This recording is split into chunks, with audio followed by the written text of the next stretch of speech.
So when I made this 40 by 40 over on YouTube, I said the following: if you never deviate far enough from the mean, you'll never gain enough perspective to question it, let alone buck it. And I didn't really have any opportunity to explain that further, and so why not do that now? I've tortured myself in some ways by always going the independent route, always trying to do things on my own. It's why I went into writing, like why I wrote books, because I want to make movies someday, but I need to learn how to tell stories, and I need some level of creative control that I can only have, through writing. I mean, writing offers that in a very unique way, but also because I don't have the connections, I don't have the ins and outs, and I'm terrified of trying to go through Hollywood.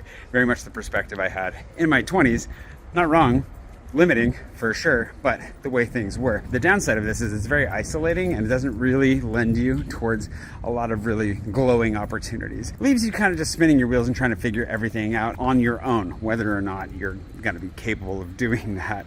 The upside is that it gives you some space and opportunities to try things on your own and to build something by yourself. And while I've never struck it rich and I wouldn't call myself wildly successful, it has given me the opportunity to build something independent, which is what I've always wanted. Like, being an independent creative and standing on my own, doing my own thing is at the root of what I've always wanted, which really ultimately is freedom. And so because I've spent so much time outside of, I guess, the normal channels, I've found myself in a place where I have a bit of a footprint or a platform on YouTube and here that I wouldn't have had otherwise if I'd pursued more traditional routes in industries that are definitely struggling, if not falling apart completely. And I'm not saying that there's a long-term health or future here on social media or YouTube or anything either. I think there is a future here. I don't know what it looks like. I don't think anyone knows what it looks like. But because I went my own way and stumbled through the dark for so long and really tried to figure this out, I'm lucky enough that I've actually built something for myself, which I have to remind myself all the time because I really don't feel like I'm doing all that well a lot of the time. I really don't feel like I've done a whole lot with my life if I let myself wander down those paths. So it's really good to stop and remember, no, I'm not doing so bad. And if nothing else,